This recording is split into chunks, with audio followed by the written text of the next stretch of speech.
Before I get started, I want to take the time to apologize for you guys for that last video. The audio was very much disrupted. I know you guys kept hearing a little tapping noise, and that's not the type of quality I want to put out on on my anime content or on this show. So again, I just want to take the time to apologize for you guys, and that won't ever happen again. I promise you. The next one is going to be a little bit different, but it's I'm pretty sure you guys should like it. And like I said, just thank you guys. Even if you only watch 30 seconds of that video, I just appreciate the love and appreciate the support that you guys are giving me. You give me confidence to do this every time I step in front of this camera. So again, thank you guys so much. Welcome to High Young Sports. FSU, you're the team who we thought you were. But fuck that college football shit. The NFL preseason is over and the regular season starts September 5th. The defending Super Bowl champions, Chiefs, play the Ravens in an AFC Conference Championship rematch. A game where the Ravens forgot they were the top rushing team in the league, unfortunately. But that was last year, new show, new rankings, as in my own top 16 NFL power rankings. Top half, top half, top half. The teams are packed, and I got the lighter. Let's get high.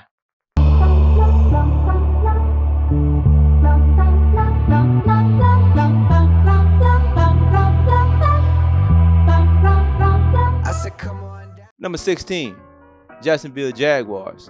The Jaguars couldn't stop the pass at all last season, ranking in the bottom half in passing yards allowed. They signed Ronald Darby, and Darnell Savage to bolster the secondary, but I still have concerns about the unit. Drafting Brian Thomas Jr., LSU, and bringing in Gabe Davis will help make up for losing Calvin Ridley, who went to the Titans in free agency. Travis Lawrence looks to quiet the haters this season, who, in my opinion, didn't really have a bad season, but you can't turn over 14 times if you want to be considered elite in this league. Last season, he finished over 4,000 passing yards, completing over 65% of his passes, 21 touchdowns, and a QBR of 56.1, which is why they traded for Mac Jones to have a valuable Cuban backup QB option if Lawrence gets hurt or doesn't play well. I forgot to mention Arik Armstead signed with the Jazz this offseason. The former 49er improves an already talented rush group headlined by Josh Hines Allen, Josh Hines Allen, who's tied for second in the league in the sacks last season. The Jets are 16 now, but they can certainly climb as high as Trevor Lawrence take them. Number 15, Pittsburgh Steelers. For now, the Steelers are in my top 16 because I believe they have a top 5 defense on paper. I'm just worried about the quarterback play from either Russell Wilson or Justin Fields. At the time I'm writing this, but at the time of recording this, it's projected that Wilson will be the starter, although we have no official word from Tomlin himself. If Wilson plays at least above average, the Steelers can beat anybody with that defense. And yes, I know they were in the bottom half in yards allowed, but the additions of Patrick Queen, Deshaun Elliott, and Dante Jackson, not Flash's main by all means, but they fit their defense's needs perfectly. Last year's sack leader TJ Watt is set to have a Defensive of the Year player type campaign season and may reach 20 sacks, who knows. And Alex Highsmith will be a force once he returns from his groin injury. When it comes to the offense, they improved their offensive line through the draft. Drafted Troy Fatanu, left tackle, in the first round, who I wanted my Saints to pick, and expect third-round pick Roman Wilson to contribute in the receiving category. The Steelers are in the bottom of a tough AFC North, but Coach Tomlin, like always, will have a winning record because he's that damn good. 14, Los Angeles Chargers. Brandon Staley is gone. Former Michigan National Championship winning head coach Jim Harbaugh is in the fucking building. He returned to the NFL after leaving the 49ers back in 2014. I knew from the start he was going to goddamn be back. The Chargers are going to be a more physical team once they hire him. The offensive linemen are already showing promise in the run game, averaging an NFL preseason high 2.3 yards per carry, contact per carry, and ranking 28th last season with 0.9. For you simpletons, they basically mean they're moving the ball more. Justin Herbert will have an MPC season, will not have an MPC because that running game will be improved. 6th round rookie Kamani Vidal showed some promise in the preseason, adding more depth to the running back rotation, which will be led by J.K. Dobbins, former Ravens running back. They lost wide receivers Keenan Allen and Mike Williams, signed DJ Chark, drafted Ladd McConkey in the 2nd round, and are hoping Quentin Johnson and Josh Palmer take that next step up. 1st round pick Joe Alt will be the unsung star this year's draft because he's that damn good. Going to the defense, they have stars Joey Bosa and Khalil Mack, and Asante Samuel and Derwin James headline the secondary. As always, the Chargers are going to be the Chargers. They're one of the worst defenses last year. If they can at least be average and Herbert stays healthy, they are a top 10 team in the NFL. But I forgot the most important thing, guys. Jerry Rice's son. Yes, Brendan Rice will make the team. I forgot. Number 13, Los Angeles Rams. You can easily flip-flop this team and the Chargers, but I gave the Rams a slight edge due to continuity. They have a potential top 5 wide receiver duo with Cooper Kupp and Puka Nacua. Kyrie Williams returned fully healthy, and I expect him to be the leading rusher by the season end. He was going to last season, but until an unfortunate ankle injury in week 6, he returned after missing 4 games to finish over 1,100 yards, which was 3rd in the league. They drafted Blake Corum from Michigan, shout out Michigan, just for some extra insurance and more depth.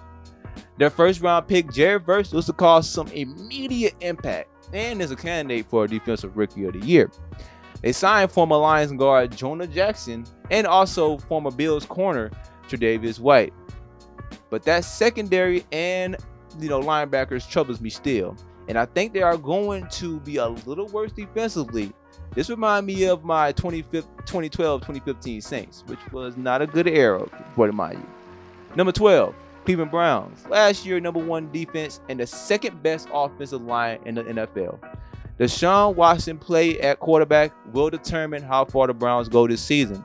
If he doesn't get off to a hot start or gets hurt, expect to see a lot more of. After I say one thing, I want everybody to look at me. I'm going to pass it to Corn after I say one thing. Let's go. That's a W. Let's eat one. Let's eat one. That's a W. How many people want to eat a W tonight? How many eat a W tonight, Corn? Come in, man. Running back Nick Chubb will not return most likely until week 6, rehabbing from that gruesome knee injury he suffered in week 2. Expect Jerome Ford, Pierre Strong, and Deontay Foreman to carry the load while he recovers. Ford averaged a league-high 7.2 yards per carry after Chubb went down last season. Amari Cooper headlines a decent group of receivers, but the defense is where the dogs are actually at. Whoa, whoa, whoa, whoa, whoa. Sorry, my dog was terrible. Loaded with stars like Myles Garrett, last year Defensive Player of the Year, is ready to give these AFC North quarterbacks nightmares. If Wilson returns to form, the sky is the limit for this team. Number 11, Miami Dolphins. From the number 1 defensive team last year to the best offensive team last year. Tua Tagovailoa, sorry, I'm gonna struggle with those, has a challenge of having him this season. Last season, the narrative was that Miami couldn't beat teams with good records. Well, this season, they have a chance to change that narrative. They played 10 teams that finished last season with a winning record, and 8 of those teams made the playoffs. They have a tough 6-game stretch at the end of the season. At Packers versus Jets, at Texans versus 49ers, at Browns, and at Jets. Despite all that, Tyreek Hill, voted number 1 player by the league by his peers, and this speedy offense will once again be top 5. We will not see Odell Beckham Jr. for the first 4 games. Although they were the 3rd leading team in total sacks, their defense was above average, and losing Christian Wilkins to the Raiders will hurt them a little bit more than I believe. Jalen Ramsey is going to be Jalen Ramsey and has received some quality backfield backs this offseason with the signings of Jordan Poyer and Kyle Fuller. The Dolphins could be a serious contender, especially when Bradley Chubb returns. Number 10, Dallas Cowboys. The Cowboys just signed Dalvin Cook. I believe that he will provide some spark, provided if he has something left in the tank. CeeDee Lamb recently became the second highest paid receiver annually, meaning this offense isn't going anywhere. Their offense was fifth in offensive yards and fifth in defensive total yards. Trevon Diggs is back and healthy, and his pick mate DaRon Bland will miss 6 to 8 weeks due to a stress factor in his foot. Michael Parsons will be headhunting as always. I think the Cowboys have a shot to get to the NFC Championship. Ultimately, for Dak, it seems he has to reach that benchmark to ensure a contract extension, which is pretty bad. I don't think that's fair, to be honest. Number 9, Green Bay Packers.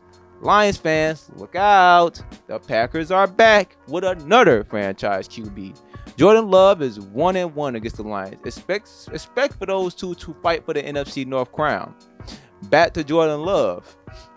I don't care. He deserved every bit of that contract extension. He had 21 passing touchdowns to 1 interception from the Chargers game to the wild card win against the Cowboys. His young wide receiver trio of Jaden Reed, Christian Watson, and Romeo Doubs should expect a bump in production. Can't forget about Josh Jacobs as well, and that damage he can do and the damage he can bring in the run game. Xavier McKinney, shout out my Bama boy, a major free agent signed from the Giants. Then you have Kenny Clark, Rashawn Gary, and Jaire Alexander. This defense has the potential to be top 10. Most because I believe they will have a top 10 offense to complement it. And to keep them off the field. Number 8, Buffalo Bills.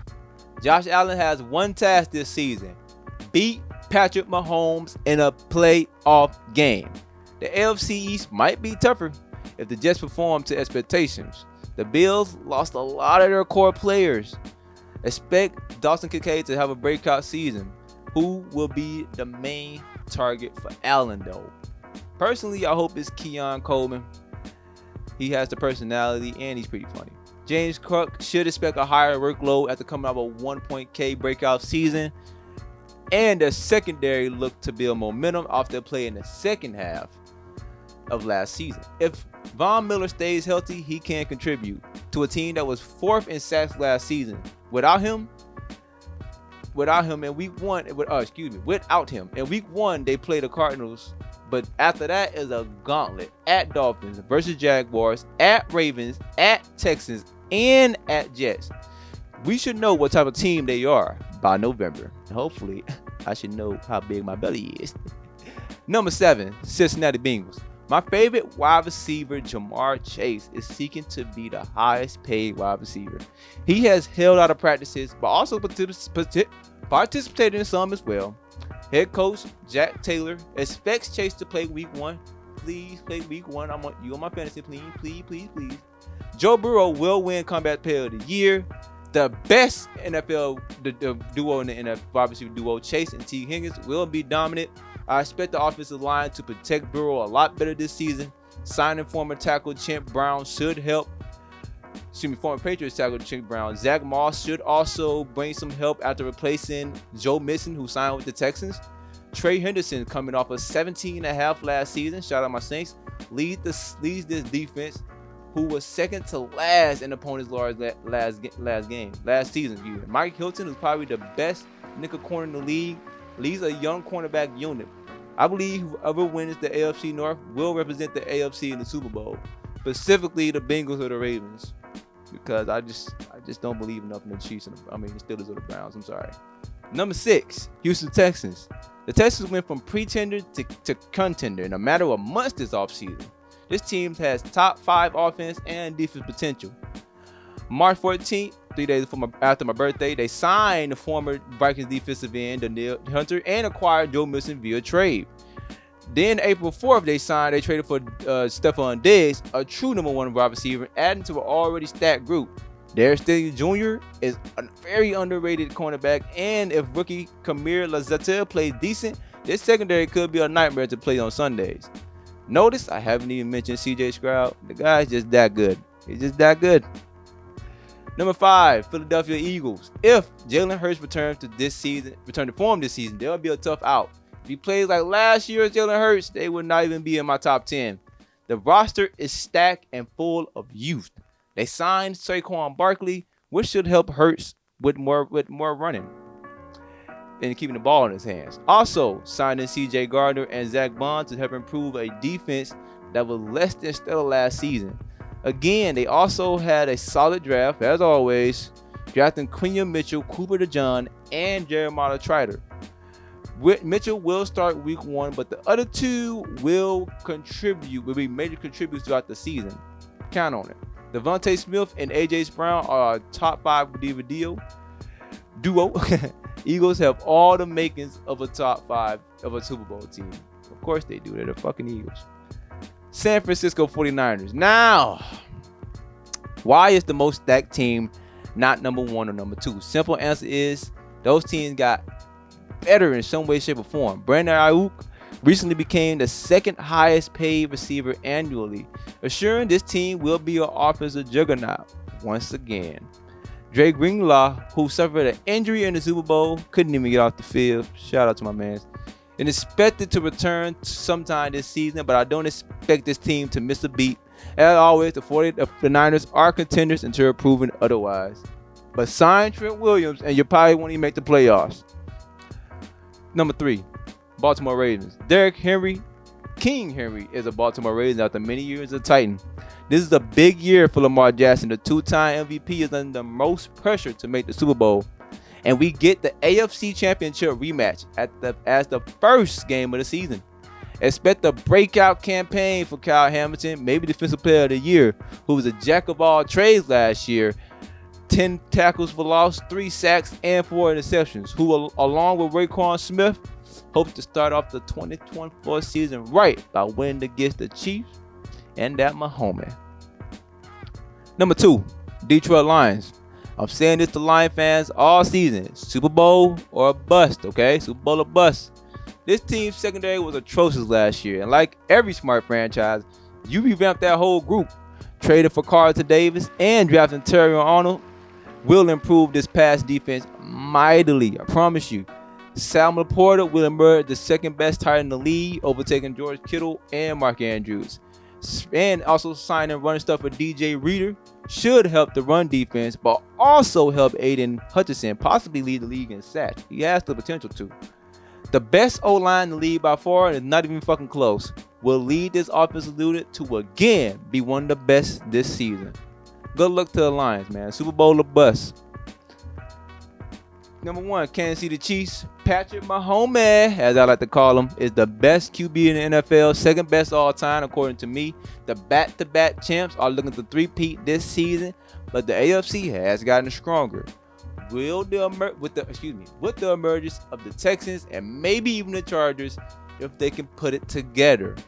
The main reason the Chiefs are my number 1 team heading into this season, their young defensive core is intact, headed by future Hall of Famer Chris Jones. Expect Trent McDuffie to take a big leap this year, especially since they traded away L'Jarius Sneed to the Titans. The deep ball is back with Xavier Worthy, who has the record for fastest 40 in the NFL Combine. That speed combined with Andy Reid's offensive genius is a recipe for disaster for opposing offenses. And that was my top 5 NFL teams to begin the schedule. Please comment your top 5 below, or comment if you disagree or agree with my rankings. As always, I'm Frederick Perry. This smoke session is over.